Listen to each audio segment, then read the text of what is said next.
John, it was always going to be a tough afternoon, and it was there out there at times. Wakefield showed why they're obviously 9 from 9 and unbeaten in the championship, but good effort from your boys. Wakefield, just a better side. Yeah, 100%. Sometimes you got to credit where credit's due. I think they're averaging mid 30 points every game, and we won't be at the first, and we definitely won't be the last team that they put 30 points on. Yeah, I thought we started pretty well, to be fair. 0-0 after 25 minutes, set for set, 100% completion, and then they get 3 tries before half time off the back of our errors or penalties, and it's that's rugby, innit? That's what happens. We get our try off the back of them making an error. So yeah, tough day at the office, wasn't it?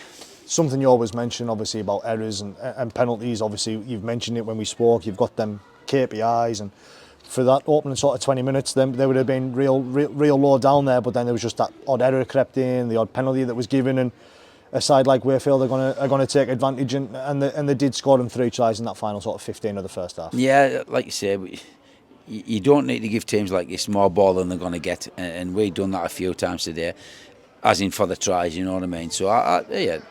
I'm not too down at it, Jordan. I think we've got to take the positive out of it. How we started the game, they made a few errors come out of yardage, so our defending putting a bit of pressure on them. And I thought we had a lot of defence to do on our goal line a couple of times in the first half, and especially in the second half. And to be fair, we kept them up and we kept them out. And a couple of knock-ons in good ball as well. So take the positives, mate, and let's not let this last 2 or 3 weeks go and notice how we've been and build. Let's build for Doncaster.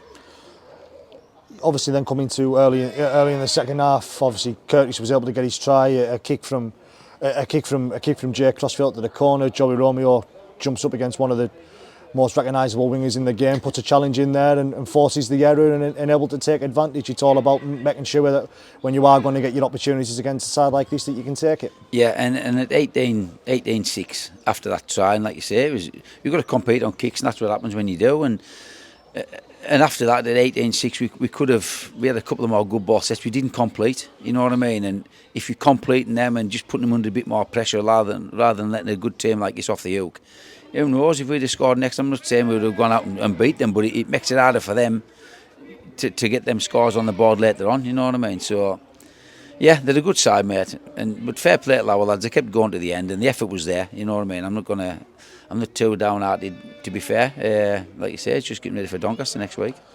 A few changes out there towards the end. I think forced. You've probably got players out there who if in an ideal world wouldn't be playing at the moment, but it's needs must. And Rio Corkhill seemed to be our Bang, our McCarran left the field when he normally wouldn't. Them sort of players just playing with knocks at the minute. Yeah, that was the 17 we had. That was it.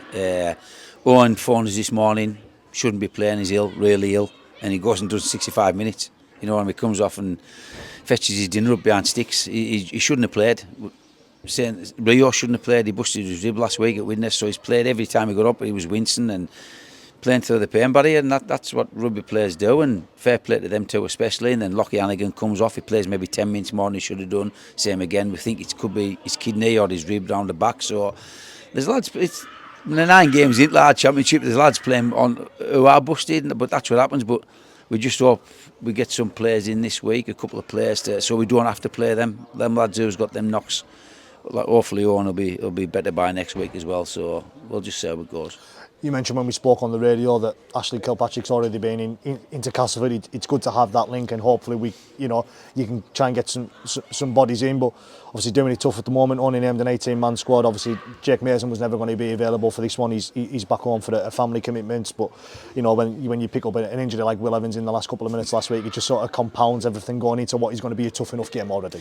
Yeah, like obviously, so we've had to move. Rio's been playing back row for us and doing a decent job, and obviously with Will getting the injury last week, we've had to put Rio back into centre, which means we needed a back row, and then my obvious choice is Kingy, but we missed Kingy through the middle when we missed that today. You know what I mean? He's a threat for us through the middle when we've got the ball. So we just took a little bit of shape away from us by doing that, but it is what it is. If lads have got to put their hand up and play in areas where they don't normally play, that's where we're at. And Lucas Castle ended up playing on an edge as a middle, and for the last maybe 15-20 minutes. So it is what it is. We've just got to get on with it, and hopefully we can get a a back row in or maybe a centre next week, and we'll take it from there, Ashley.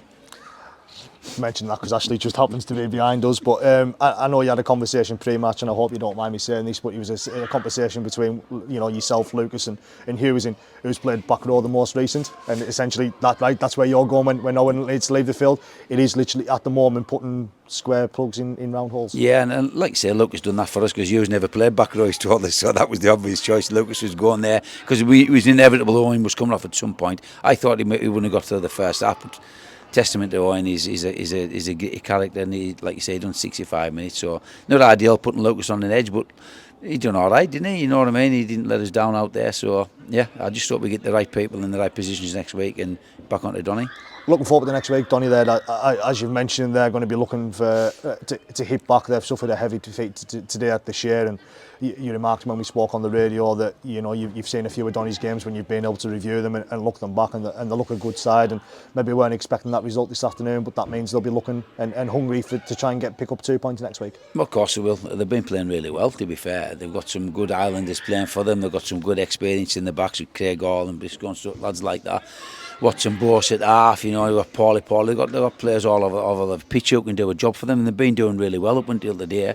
Obviously, Halifax they haven't been hitting the straps until today, so they've likely pulled the socks up a bit and done the job on Doncaster. So yeah, Donny will be looking at us going down there next week for them to get back on the horse.